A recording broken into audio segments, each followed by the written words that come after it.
Hi guys, welcome back to my channel. Today we are going to be doing a dark feminine makeup look that is suited for neutral olives. So I'm very excited about this. I love this makeup style. This might be a little bit of a longer tutorial, so if you stay till the end, you're a real one. I appreciate you. Thank you. As always, let me know what you want to see from me. Comment below. Let me know. I want this channel to be as helpful for you and fun for you as it is for me. So let's just get right into it. First things first, when it comes to your makeup is skin prep. You want to make sure your skin is nice and prepped and ready and hydrated for that makeup. Your makeup's only going to look as good as the base that it's laying on. Even if you have oily skin, you want to make sure your skin is nice and hydrated still. Oily, dry, whatever your skin type is, prep your skin. Now, I will say you don't want to go overboard with your skin prep because then that can run the risk of makeup pilling. If you've ever seen sort of your makeup start to break apart on your face, that's makeup pilling, and it could be because your skin prep layering too many products. It could also be because maybe something just doesn't mix right with another product. And lip prep is skin prep. I like to start with some sort of a lip treatment, something that's going to nicely prep my lips for that lip combo later on.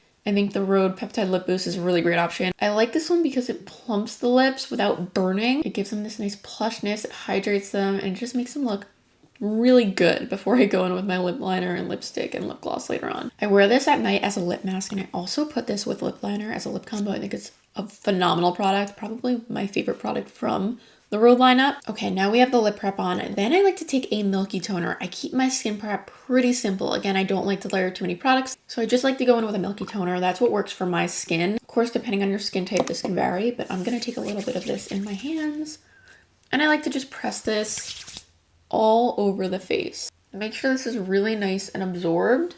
Make sure you find a product that layers well under makeup. Not all products layer well under makeup. It really does come down to preference and also your skin type. This is one that works for me. I have normal balanced skin.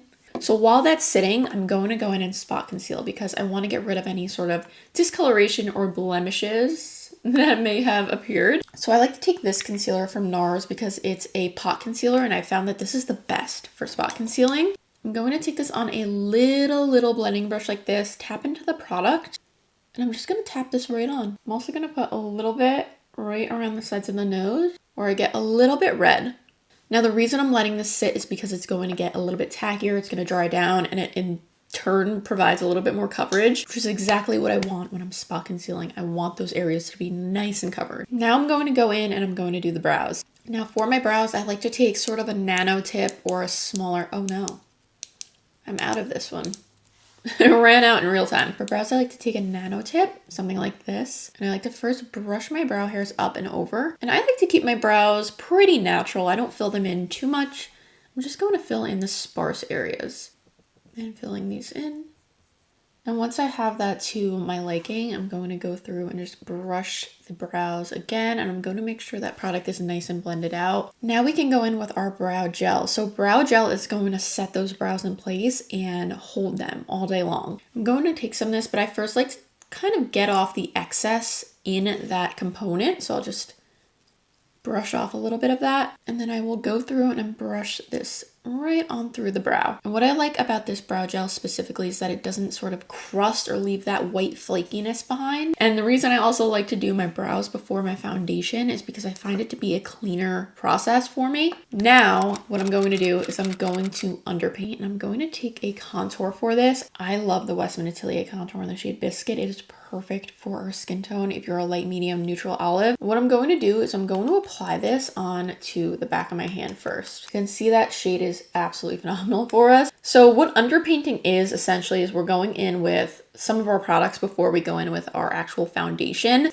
It looks very seamless. And then I'm going to take a sort of bare paw slanted brush like this. This is very similar to the Makeup by Mario F4 if you have that. This is the Jessup F01. So I'm going to take the smaller side, and I'm going to pick up that product and warm it up on the back of my hand first, making sure all the bristles of the brush are evenly coated. And then I'm going to place this where the shadows are naturally on my face shape. This is going to be dependent on your face shape, but typically it's around the cheekbone area, the hollows of the cheek. And when you underpaint, you can be a little bit more heavy-handed because we are going to go in with foundation. So don't worry about this being absolutely perfect or precise. I'm also going to take this up on the sides of the forehead. I don't like to bronze. I like to just use contour as bronzer. So I'm using this kind of all over the face. And again, I like to work in light layers. I think that's a really big tip is, add product in lesser amounts to start because you can always build product up. Sometimes it's a little harder to take it away though. What we want to do here is sort of carve out that cheek area, give us some nice structure and light tapping motions. What's your guys' favorite makeup style? Do you like dark feminine? Do you like more of that clean girl sort of makeup? Do you like full glam, soft glam, no makeup? I'm kind of all over the place because I love makeup, so I love trying out different makeup styles. Now that we have that, I'm also going to go in with blush. I'm going to underpaint with some blush. I'm going to take the shade from Westman Atelier. This is the shade Mimi. I want to keep the blush sort of more muted down and neutral because the eyes are going to be pretty intense. I'm going to take this on the back of my hand as well. This is a great neutral shade for us. I like to apply product to the back of my hand because it allows me to have a little bit more control and precision over where I place that. I'm going to take the other side of that brush, the bigger side. Again, coat those bristles, warm up the product. I'm going to go right above that contour and I'm keeping this pretty high and I'm going to bring this a little bit towards the temple as well. I think underpainting looks definitely a little crazy before it looks, you know, seamless. So trust the process when it comes to underpainting. So that is the sort of underpainting process to start. Now what we can do is we can go in with our foundation. I have two options. I don't know which one I want to use, the Milani Skin Tint Stick or the Huda Beauty Easy Blur. I think I'm going to take the Huda Beauty Easy Blur because I want more of a satin sort of airbrushed finish. So what I'm going to do here is take this on the back of my hand. Again, you'll notice pattern. I like to take products on the back of my hand. I just really like that control and that precision. And I'm going to take a brush. This one is Seen Better Days, but I'm going to take a foundation brush like this. First my finger, and I'm going to place this in the center of the face to start. I don't want to smear this all over my face because I want to strategically place this around where we underpainted.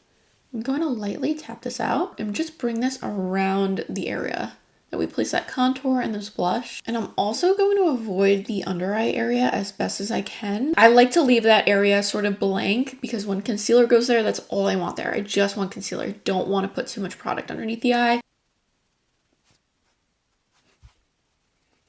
And I'll always list all my shades in the description, but I'm using 220N Custard. You see how it gives a satin finish? It's not too matte, it's not too glowy, it's perfect. And if you get foundation on your lips, I like to just sort of wipe that off. It happens every time, it's okay. I like to reapply my lip product after I apply my foundation. Now that we have that applied, I'm going in, we still have that structure, but I'm going to add just a little bit more blush again. Again, we worked in those light layers. So I'm just going to add a teeny bit more. Now it's time for concealer. I'm going to take two. First go in with one that's a little bit similar to my skin tone. And I'm going to place this in the inner corner, but I'm not bringing this right up against that inner corner and the outer corner. This is a good placement for lift if you want to lift your eye. And the reason I'm not going right underneath the eye is again because of that creasing. I don't want the crease. I want to avoid as much creasing as possible. I'm going to take a brush like this. It's a little bit denser, and I'm going to blend this out, keeping this right where I placed it, and then working it towards that outer edge concealer placement. The denser brush is going to provide more coverage. The fluffier side will sort of blend that product out a little bit more so and give a more diffused, softer finish. Once most of that's blended out, I'm going to bring this underneath the eye. This is the concealer placement I've found that has worked the best for me in sort of minimizing as much creasing as possible. Bring this slightly around the nose. Then I'm going to take a concealer that is brighter. This one's also going to give some blur. Same placement, except I'm going to keep this only on that inner corner. And for this one, I'm going to take a fluffier brush and keep this focused to that inner portion. This is where I want the brightness to be. Taking whatever's left right in the inner portion of my forehead and chin. Now that the concealer is placed, I'm going back in with the blush brush. Whatever was left on it, I'm not picking up more product. I'm just going to go over the edges of that concealer because you can see that sort of harsh line. I don't personally like that, so I'm just going to go over that and make sure it's nice and diffused out. Okay, now I just want to add a little bit more structure and shadow, so I'm going to take a really cool toned contour, really cool toned, and I'm going to pick up some of that just on the edge of my brush like this. And I like doing this after because I like seeing sort of what I need and where I need it. And I think going in with the grayish, cooler tone at the end sort of structures it how I like. You don't have to follow a specific order with your makeup. Have fun. Makeup's fun, right? Makeup's supposed to be fun, expressive. Do what you want to do. Okay, now we can set the face. So what I'm first going to do actually is take a pressed setting powder, a blurring airbrush powder. And I'm going to just take this on a puff, like so. You see a lot of product comes off. Tap that off on the back of your hand. You don't want to add too much powder at once. Again, building that up is key. I'm going to go in and just set the under eye.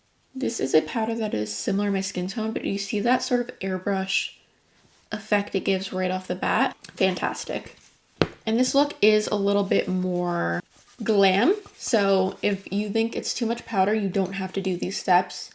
But this is more of a glam look, in my opinion, for me at least. And what I'm going to do is take a setting powder like this, a loose setting powder. Now this one has a few different colors.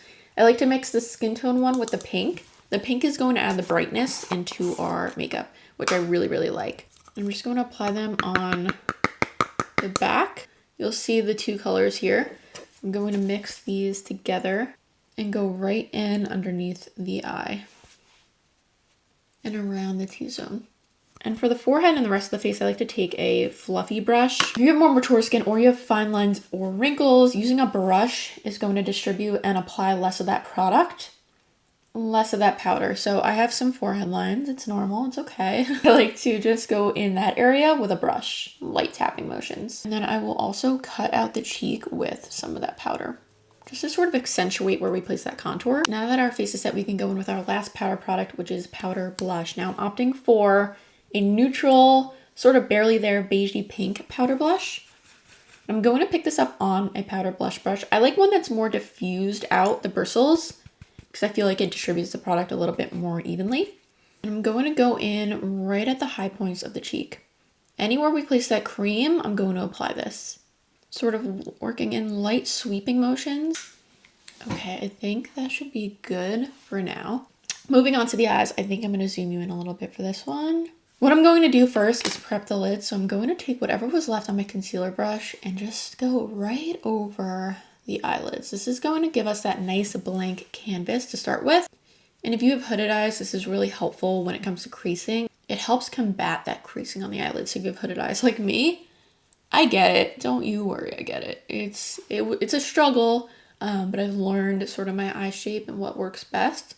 So I'm just placing a little concealer, canceling out any discoloration, any veins, just like so. And then similarly, whatever was left on my powder puff, just going right over that to make sure everything applies smoothly on top. Now we have a nice smooth base to start with. That is what I like to see.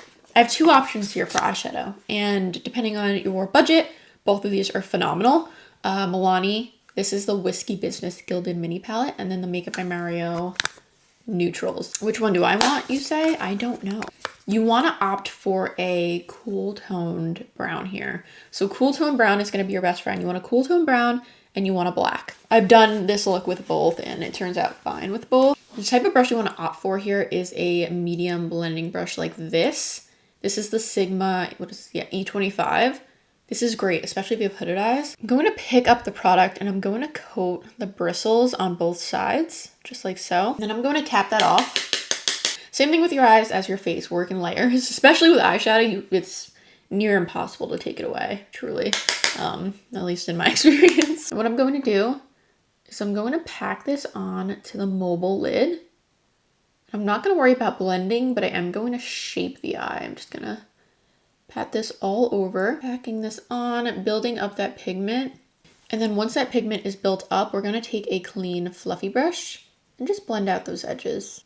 Blend, blend, blend. Blending is key. I like to work in sort of windshield wiper motions in the crease and then circular motions on the outer edge. And build this up as much as you want. I like to go in again and just sort of keep building up that pigment until I get it where I want it to be. Since this is a dark feminine look, I am going to build it up a little bit and blend. Just repeat this motion until you have the eyeshadow in a good spot. Okay, once you have the pigment in the spot you want it to, we're going to take a black liner. Now you can take a liquid liner, you can take an eyeshadow, you can take a gel liner, you can take whatever you want. What I will say is liquid liner is going to be the least forgiving and eyeshadow is going to be the most forgiving. And what I mean by that is liquid liner is a little bit more set in stone once you place it down, a little bit harder to correct if you sort of make a mistake or whatever it may be. Eyeshadow is the easiest.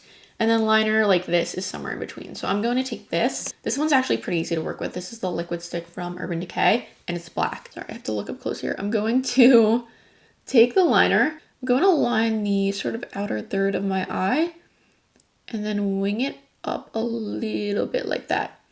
Taking the brush or a brush, whatever you have, we're going to just diffuse this out.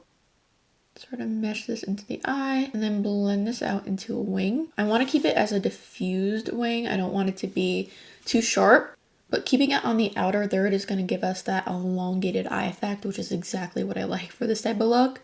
Just want to make sure that that wing is nice and diffused. And whatever's left on that brush, I'm just going to bring sort of into that inner portion of the eye. Now, a somewhat tricky part of this is the inner corner liner. Now, I like to add the inner corner because I feel like, again, it elongates the eye really nicely. What I'm going to do is take an angled liner brush like this. I'm going to make sure that the taller side of this brush is pointed towards my nose. So I want it pointed towards the nose, dipping into some black eyeshadow. And I'm going to just follow the natural pattern of my inner corner and connect it into the bottom waterline. Easier said than done, trust me. This is the area that it's taken me forever to kind of get this down. Okay. Sometimes I get out of control, I take it too far, and then I mess everything up, so I'm gonna leave it there. Curl the lashes.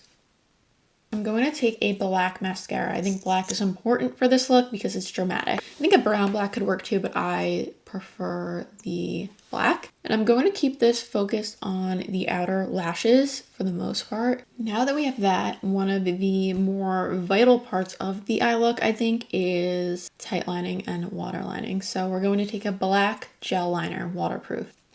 Waterproof, I say, because if you want it to not leak, waterproof is the best. And what we're going to do is we're going to draw this on the bottom waterline.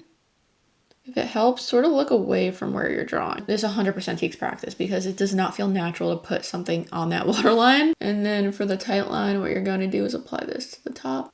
And what the top is going to do is marry that lash line together, and it gives it a little bit more of that dramatic effect. And you want to take this all the way around the eye so that it plays into that sharp liner. See what I mean? This eye looks so much more dramatic than this eye. The eyes are looking good, but there's one more step. You want to take a small detail brush like this, and you want to dip into that brown we placed all over the lid. And we're going to smoke out the bottom lash line, focusing most of this on that outer edge. This will really tie in the look. Again, I like to focus most of that product on that outer corner and bring it inward. Okay, now that we have the eyes done, what I'm going to do now, I'm going to go back in with a little bit of a pink setting powder. Place this right in that inner corner, just to further brighten. Going back in with a little powder blush. And now we can do the lips. Now I have my lip combo down to a science for a cool tone lip for us. And what that's going to look like is Rimmel Cappuccino lip liner. The best I think this is the best cool tone brown for us, truly. Sort of fill them in the inner corners, just like so. And then we are going to add, where's my lipstick? Then I'm going to add a Cappuccino light lipstick, also from Rimmel, right in the center. I'm telling you guys, this is the best. It's the best cool tone combo for us. It's so good. Every time. Going back in just to redefine the brown area. I think we are pretty much done, but what I'm going to do now is I'm going to spray a hydrating setting spray to mesh all those powders together.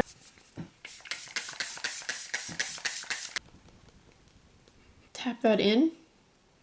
Then I'm going to go in with a blurring setting spray. This one from Danessa Myricks is the best. If you want airbrushed blurred makeup that lasts all day long, yummy skin, yummy skin. I will say you can kind of feel this if it gets in your hair though, so I like to do the best I can to avoid it getting in my hair.